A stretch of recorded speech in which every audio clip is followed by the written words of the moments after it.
Bismillahirrahmanirrahim. Assalamualaikum warahmatullahi wabarakatuh. Perkenalkan, nama saya Saidah Nur Zakia, NIM 20020600011 dari kelas MPI 6A. Di sini saya akan memaparkan poster manajemen perubahan yang telah saya buat. Yang pertama kita akan membahas tentang model pendekatan dalam perubahan.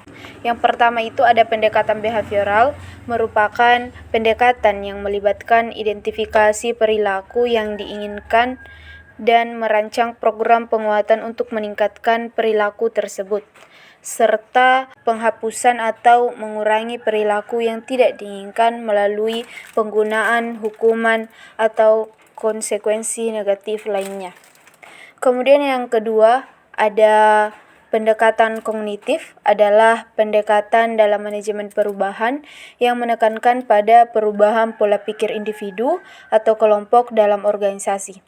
Pendekatan ini bertujuan untuk mengidentifikasi keyakinan atau pemikiran yang tidak akurat atau tidak produktif dan menggantinya dengan pola pikir yang lebih positif dan kondusif melalui program pelatihan atau pengembangan keterampilan. Selanjutnya, ada pendekatan psikodinamis, adalah pendekatan dalam manajemen perubahan yang menekankan pada pemahaman psikologi individu, motivasi dan emosi yang mendorong perilaku mereka di dalam organisasi.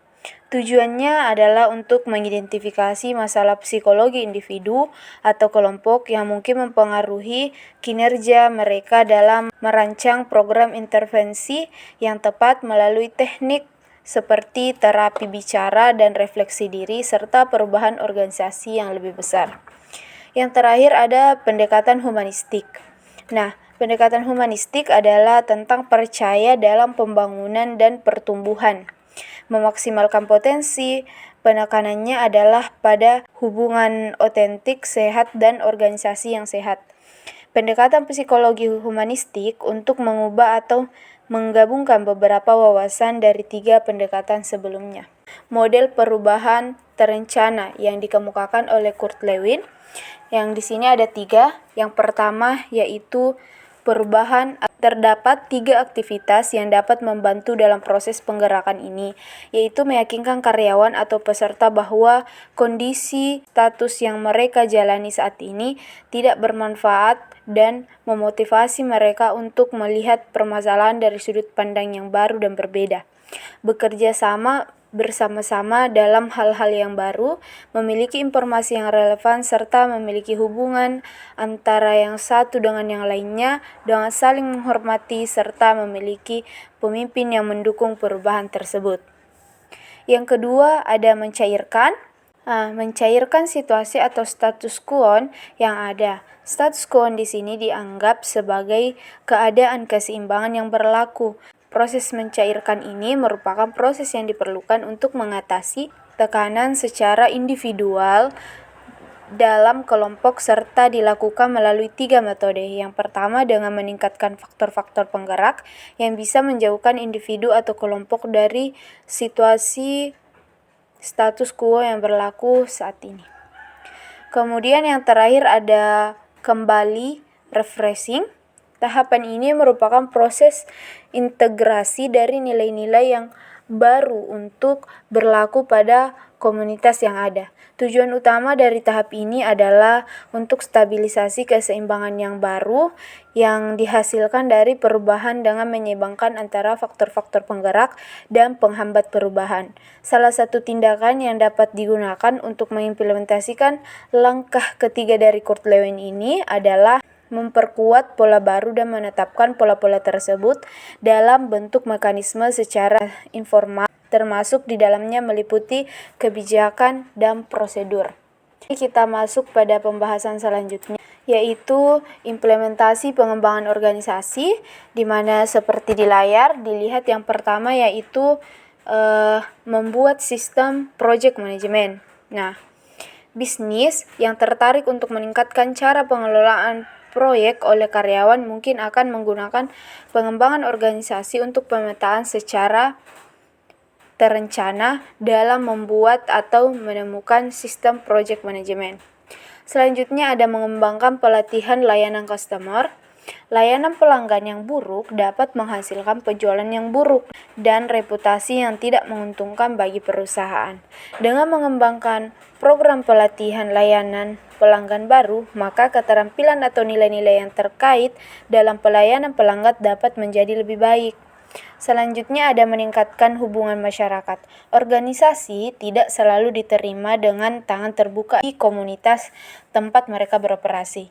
Melalui program pengembangan organisasi, kita bisa memberikan kontribusi kepada komunitas dan masyarakat sekitar sehingga hubungan perusahaan dengan masyarakat dapat terjalin dengan baik. Selanjutnya ada manajemen perubahan dan talenta. Bersama-sama dengan departemen, komite, dan unit-unit lainnya dalam perusahaan merencanakan dan melaksanakan perubahan-perubahan yang signifikan di perusahaan seperti reorganisasi atau perpindahan dan perubahan divisi. Yang terakhir ada merancang ulang proses bisnis.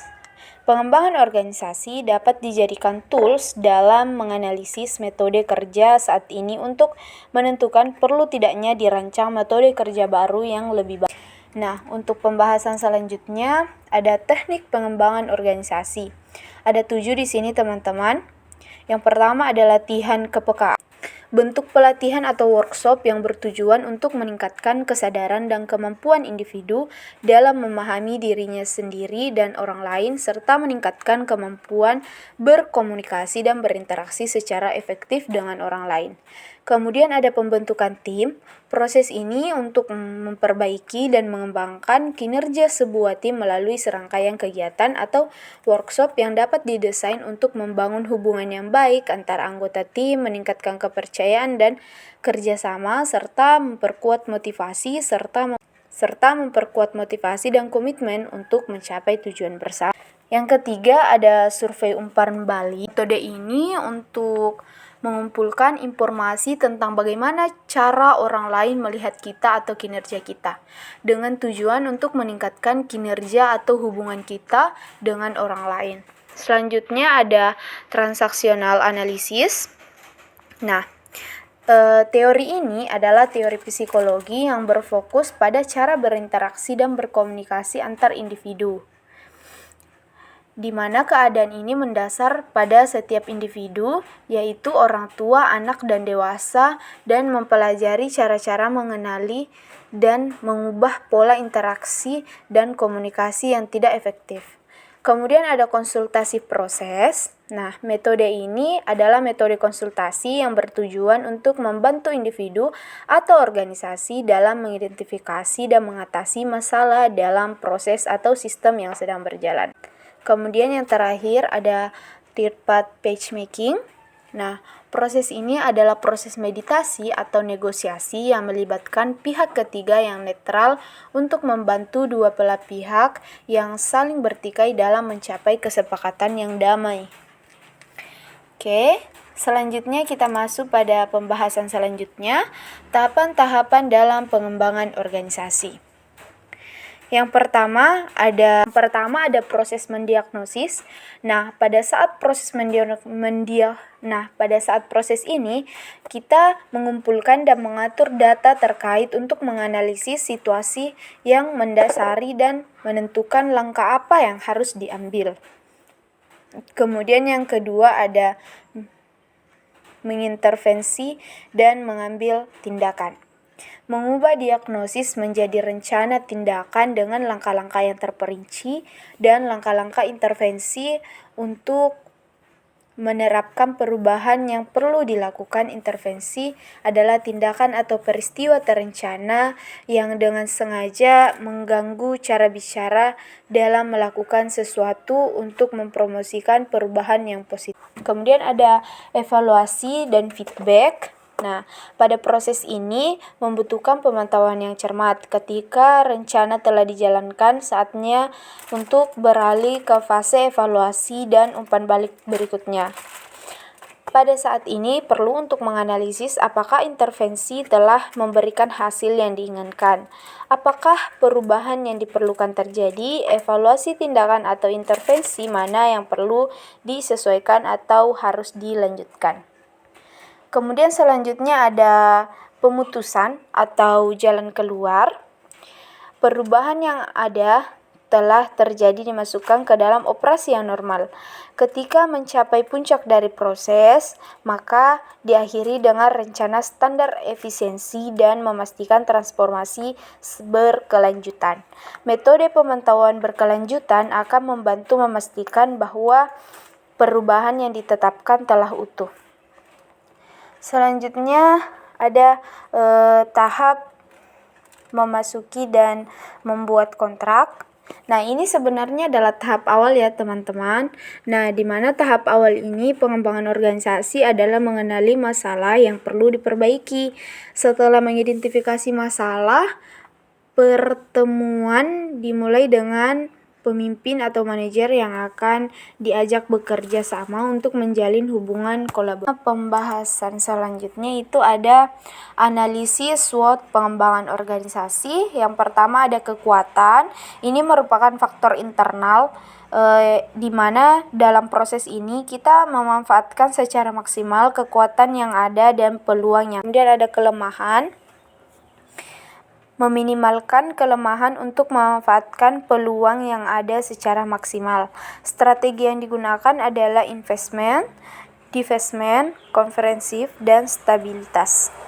Kemudian ada dari faktor eksternal, ada kekuatan, memanfaatkan secara maksimal kekuatan untuk meminimalkan ancaman. Strategi yang digunakan adalah mobilisation, competition, dan diversifikasi. Kemudian yang terakhir ada ancaman, meminimalkan kelemahan dan ancaman yang ada dengan menggunakan strategi damage control dan defensive survival. Demikian pemaparan materi dari saya, kurang lebihnya mohon dimaafkan. Wabillahi taufiq wal hidayah. Wassalamualaikum warahmatullahi wabarakatuh.